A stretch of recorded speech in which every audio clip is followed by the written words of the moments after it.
అనుకుంటున్నా టెక్నాలజీ బాగా అభివృద్ధి అయింది. టెక్నాలజీ ఇదా? కేటీఆర్ సాంకేతిక మంత్రి, మున్సిపల్ శాఖ మంత్రి, అంటే సాంకేతిక పరిజ్ఞానం అంతా సిరిసిల్ల మీద చూపించి 6-7 ఎకరాలు భూములు పేదలు లోలు కొట్టి నీ అన్యాయాలకు ఇచ్చుకుంటావా? ఇప్పుడు ఇదే మన పద్మ అనేట ఆమె సర్పంచ్ లక్ష్మీపురం, మిట్టపల్లి పద్మ లక్ష్మీపురం, ఆమె 2.5 ఎకరాలు అయ్యా నాకు అద్దెగా నాకేదో పట్టా అయిందని చెప్పి వాపస్ ఇచ్చింది కలెక్టర్కి. నేను స్వయంగా ఇవాళ పేపర్లో చూశాను. అందుకనే ఇలాంటి వాళ్ళు ఎవరైనా కూడా ఇప్పుడు ఈ కబ్జాలు చేసుకున్నటువంటి వాళ్ళు మరి వాళ్ళదైతుందో ఇది కలెక్టర్ గారి ద్వారా పరిశీలన చేస్తే జరుగుతుంది, పూర్తి అవుతుందని అనుకోవట్లేదు. రాష్ట్రమే బాధ్యత తీసుకోవాలి. మొత్తం రాష్ట్రం నుంచేలే ఐఏఎస్ ఆఫీసర్లు ఒక సీనియర్ కమిటీ వేసి సిట్ లాగా వేసి మనం పోలీస్ డిపార్ట్మెంట్లో ఏమైనా అన్యాకరాలు ఎక్కడెక్కడ జరిగితే ఎట్లయితే ఎత్తామో సిట్ ఎత్తామో స్పెషల్ టీం వేయాలన్నమాట. దీనికి ఈ సిరిసిల్ల నియోజకవర్గం భూముల అక్రమ దందాల పైన అక్రమాక్రమణ పైన ఎస్సీల బీసీల నోళ్లు కొట్టి వాళ్ళ భూములు లాక్కొని మరి అన్యాక్రమత చేసినటువంటి దొంగ పట్టాలు ఇప్పించినటువంటి వాళ్ళపైన కేటీ రామారావు పాత్ర ఎంత ఉన్నదో, మిగతా అన్యాయాల పాత్ర ఎంత ఉందో, ఎవరెవరు దానికి బాధ్యులు ఉన్నారో, ఎవరెవరికి దొంగ పట్టాలు వచ్చినాయో అవన్నీ కూడా లిస్టు తీసి వాళ్ళందరిపైన క్రిమినల్ కేసులు పెట్టి జైల్లో పంపించడం ఒక భాగం, రెండవది రికవరీ చేయడం అనేది ఇంకో భాగం. ఈ రకంగా 2 రకాల చర్యలు చేపట్టాలని నేను ఈ సందర్భంగా ప్రభుత్వ దృష్టి తీసుకొస్తున్నాను. ముఖ్యమంత్రి గారికి నేను వెళ్ళినగానే లేఖ రాసి తప్పనిసరిగా మరి ఆయనే రెవెన్యూ మినిస్టర్ పొంగులేటి శ్రీనివాసరెడ్డి గారికి ముఖ్యమంత్రి గారికి రాసి తప్పనిసరిగా మరి రైతు సంక్షేమ కమిషన్ చైర్మన్ ఉన్నాడు కోదండరెడ్డి గారు, వారికి కూడా చెప్పి ఈ వీటిపైన సమగ్రమైన పరిశీలన జరిగేటట్టు చట్టబద్ధమైన చర్యలు చేపట్టాలా, ఇంకోటి అన్యాక్రాంతి చేయకుండా చూడాలా. ఇవాళ స్వాతంత్రం వచ్చి 76-78 ఏళ్ళు గడిచినా ఇంకా పేదోళ్ళ బతుకులు ఈరోజున గండంగా సాగుతున్నాయి. ఇల్లు లేవు, పేదోళ్ళకి ఇళ్ల స్థలాలు ఇవ్వడానికి సాతకాలే. కేసీఆర్ ప్రభుత్వంలో ఒక్కరికి కూడా ఇళ్ల స్థలాలు ఇవ్వలే. మరి కేటీఆర్ ఎంతమందికి ఇచ్చినాడు?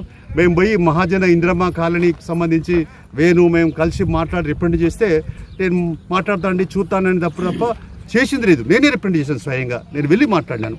కాబట్టి అంటే పేదోనికి మాత్రం పట్టా సర్టిఫికేట్ ఇవ్వడానికి లేకుంటే ఇళ్ళకి 5 లక్షలు ఇచ్చడానికి కూడా చేతులు రాలేదు. కానీ కోట్లాది రూపాయలు ఇప్పుడు 6-7 వేల ఎకరాలంటే ఎన్ని వేల కోట్లు. ఒక ఎకరానికి ఇవాళ 30 లక్షలు 20 లక్షలు వాళ్ళే చెప్తున్నారు, 40 లక్షలు వస్తున్నాయని. ఎన్ని కోట్లు అయితే చూసుకోండి. కాబట్టి ఈ రకంగా వేలాది వందలాది వేల కోట్ల రూపాయలకు సంబంధించినటువంటి రికవరీ చేయమని దానిపైన అవసరమైన పత్రాల్లో ప్రభుత్వానికి లేఖ రాస్తాం. రేపు ఎల్లుండి 6వ తారీఖు నాడు 7వ తారీఖు కలిసి ముఖ్యమంత్రికి వివరణ ఇస్తాం.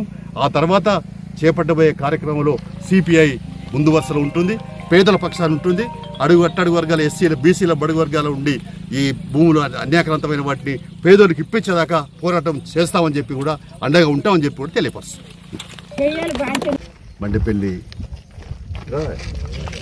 మండపల్లి గ్రామంలో ఉన్నటువంటి షుగార్లో ఇప్పుడు సందర్శన చేస్తామని ఇక్కడ మన సీనియర్ అంటే 90 ఏళ్ళ వయసు ఉన్నటువంటి దేవయ్య మల్లయ్య గారు అలాగే మిగతా రైతులు 3 రైతులు పాస్బుక్లు పట్టుకొని కూడా వచ్చారు. సరే జిల్లా కార్యదర్శి వేణు గారు అనేక అంశాలు ప్రస్తావన చేశారు. మనం చూస్తూ ఉన్నాం భూమి అనేది ఇప్పుడు ఒక వ్యాపార వస్తువు అయిపోయింది. గతంలోనేమో భూస్వాముల చేతుల్లో భూములు, ఇప్పుడేమో రియల్ ఎస్టేట్ వ్యాపారుల చేతుల్లో భూములు. పేదవాని బతుకు అతుకుల గొంతుగానే చితికిపోతున్న బతుకుగానే కొనసాగుతున్నది. గతంలో అనేక చట్టాలు వచ్చినాయి. అసలు దున్నేవాడికి భూమి అన్నది సిపిఐ, వెట్టిశాఖ రద్దన్నది సిపిఐ, దొరల భూములలో జెండాలు బాతి పేదోళ్ళకి భూములు పంపించింది సిపిఐ, ఎర్ర జెండాలు. అయితే ప్రభుత్వాలు మారుతున్న 6 చట్టమని, ఇంకో రకాలుగా పట్టేదారు పాస్బుక్లని, అసైన్మెంట్ చట్టమని, లేకుంటే భూస్వామ్య చట్టమని, లేకుంటే రకరకాల చట్టాలు వచ్చినాయి. ఎన్ని చట్టాలు వచ్చినా కిందనే ఉంటుంది, కిందనే ఉంటుంది, మీదికి ఉంటే పైన మధ్య తప్పించుకోబోతుంది. కేసీఆర్ ఇక్కడ ముఖ్యమంత్రి అయిన తర్వాత తెలంగాణ వచ్చినాక మేము చెప్పింది ఏంటంటే నేనే రిప్రజెంట్ చేస్తాను.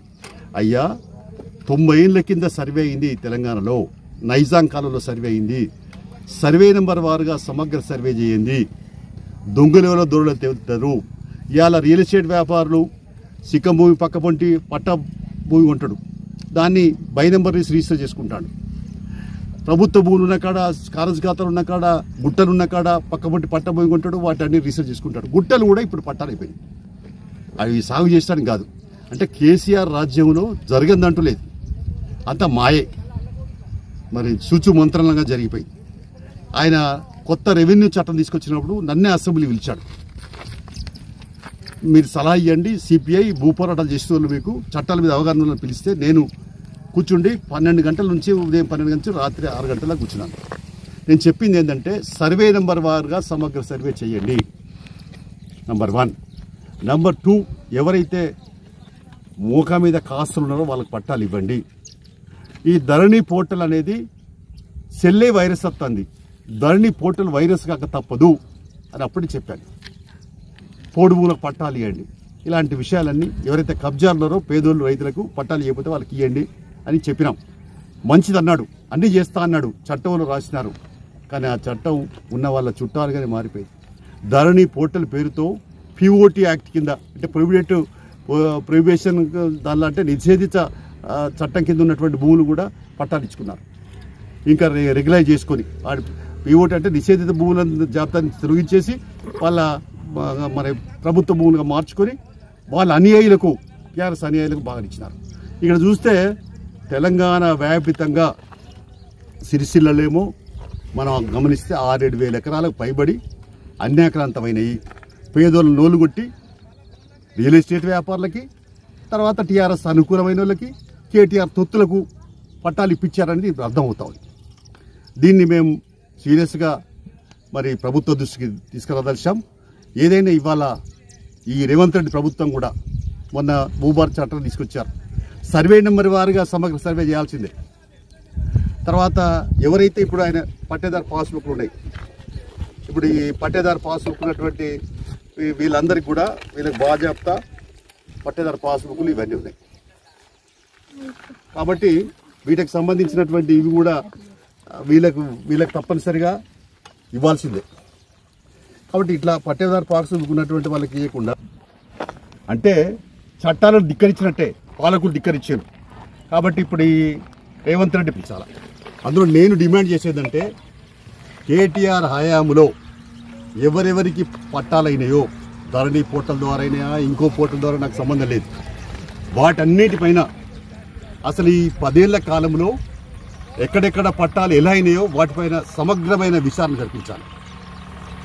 వెంటనే ఒక సిట్ లాగా ఒక స్పెషల్ టీమును అంటే రెవెన్యూ మరి సీనియర్ అధికారులతో ఒక టీం వేసి, కలెక్టర్ గారు ఇక్కడ ఉన్నప్పటికీ మరి ఇక్కడ ఒక సీనియర్ ఐఏఎస్ ఆఫీసర్లతో టీం వేసి ఒక మొత్తం అక్కడి నుంచి ఏదైతుందో ఈ సర్వే డిపార్ట్మెంట్కు సంబంధించిన అధికారులు పంపించి సమగ్రమైన సర్వే చేయాలి. తర్వాత ఎవరైతే అక్రమంగా పట్టా చేసుకున్నారో వాళ్ళని క్రిమినల్ కేసులు పెట్టడం ఒకవైపు, రెండో వైపు ఈ రైతు బంధు ఏదైతే తీసుకున్నారో దొంగతనంగా వాళ్ళని రికవరీ చేయాలి. వాళ్ళు ఏది ఉంటే అది అటాచ్ చేయాలి. ఒక వారం రోజులుగా రాజన్న సిరిసిల్ల జిల్లాలో వేలాది ఎకరాలు గత ప్రభుత్వ హయాంలో ఆక్రమణకు గురైనట్టుగా పత్రికా మిత్రులు, కమ్యూనిస్ట్ పార్టీ కూడా శోధించి సాధించడం కూడా జరిగింది. ఈ సందర్భంలో ఏంటంటే ఇంతకుముందు ఇక్కడ కేటీ రామారావు గారు ఎమ్మెల్యేగా మంత్రిగా ఉన్న సందర్భంలో ఆయన అయామాయులకు మాత్రమే ఇవాళ రాజన్న సిరిసిల్ల జిల్లాలో మాకు తెలుస్తున్న లెక్కల ప్రకారం 6 నుంచి 7 వేల ఎకరాల భూమి ఇవాళ కబ్జాకు గురైంది. అంతేకాకుండా ఏంటంటే దీని ప్రధాన ఉద్దేశం ఏంటంటే ఇవన్నీ వాస్తవంగా ఇక్కడ భూములన్నీ కూడా ప్రొసీడింగ్స్ ఇచ్చారు. ప్రొసీడింగ్ ఇవ్వడం అనేది ఒక తప్పు, పాస్బుక్ ఇవ్వడం అంతకంటే తప్పు. అట్లాగే ఇప్పుడు ఈ యొక్క పాస్బుక్లను దృష్టిలో పెట్టుకొని అందరికి కూడా ఇవాళ రైతు బంధు వస్తూ ఉంది.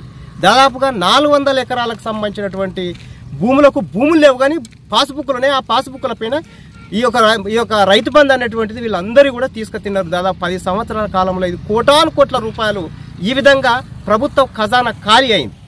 అంతేకాకుండా ఏంటంటే ఇక్కడున్నటువంటి విఆర్ఓ ఎవరు శ్యామల అని, అట్లాగే ఆర్ఐ సంతోష్ అని, అట్లాగే అప్పటి పాస్బుక్లు తయారు చేసిన అంజయ్య, అట్లాగే అప్పుడు ఆర్డీఓ ఉన్నటువంటి శ్రీనివాస్, ఇట్లంతా ఈ భూములన్నీ మొత్తం పిండి పిప్పి చేసి కోటాను కోట్ల రూపాయలు ఎకరానికి 1-2 లక్షల రూపాయలు తీసుకొని ఆక్రమంగా పాస్బుక్లన్నీ కూడా ఇచ్చినటువంటి పరిస్థితి ఇది కనిపిస్తూ ఉంది.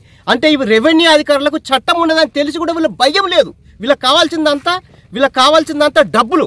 ఇవాళ ఆర్ఐ సంతోష్ అనేటోడు అయితే ఈ భూములన్నీ మొత్తం కబ్జా చేసి ఇవాళ సస్పెండ్ గురైనటువంటి వ్యక్తి ఆయన. కాబట్టి రెవెన్యూ అధికారులు మేము కోరేది ఒకటే, అసలు చట్టం ఉంది, చట్టానికి భయపడాలనేటువంటిది కూడా ఆలోచన లేదు మీకు. కోటాను కోట్ల రూపాయలు సంపాదించడమే ఇవాళ విధిగా పెట్టుకొని ఇవాళ పేదలకు చెందాల్సిన భూమి, అసలు భూములు అనేది పేదలకు చెందాల్సిన భూములు. ఈ భూముల్ని పెద్దలకు ఎట్లా ఇచ్చారు?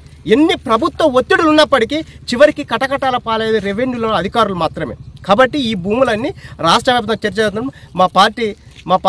మా ప్రియతమ నేత కామ్రేడ్ చాడా వెంకటరెడ్డి గారు హైదరాబాద్లో అన్ని పనులు ఉన్నప్పటికీ ఈ భూములు దాదాపుగా 6,000 ఎకరాల భూములు ఇవన్నీ కూడా అన్యక్రాంతం అవుతున్నాయి. మీరు రావాలి, తప్పకుండా రావాలనే సందర్భంలో ఒక మచ్చుకు మాత్రం ఇక్కడ మండేపల్లి గ్రామంలో ఏదైతుందో బండి దేవదాస్ అని ఆయన ఒక 3 ఎకరాల 10 గుంటలు ఇవాళ వీళ్ళకి సంబంధించిన ఏవైతే పట్టా పాసుబుక్లు ఉన్నప్పటికీ కూడా బలవంతంగా రెవెన్యూ అధికారుల ప్రోద్బలంతో ఈ భూమిని గుంజుకోవడం జరిగింది. అందుకే మేము కోరుతుంటే ఈ భూములు ఎంతమందికి అయితే పట్టాలు ఉన్నాయో తక్షణంగా రద్దు చేయాలి, అట్లాగే రైతు బంధు కక్కించాలి. అట్లాగే ఆ భూములన్నీ మేము ఆనాడే కమ్యూనిస్ట్ పార్టీ తరఫున 1,00,000 ఎకరాల ప్రభుత్వ భూమి ఉంది. దాదాపు ఇక్కడ 2 లక్షల భూమి లేని నిరుపేదలు ఆ 3 ఎకరాలు ఇవ్వాల్సిన ప్రభుత్వం ఉన్నది. కాబట్టి వెంటనే అక్కడ 2 లక్షల భూములు ఉన్నాయి ఇవ్వాలని మేము అప్పుడు కోరినాము. అప్పుడు కేటీ రామారావు మాకు పట్టించుకోలేదు. ఇవాళ చూస్తూ ఉంటే వేలాది ఎకరాల భూములు కంటికి కనిపిస్తున్నాయి.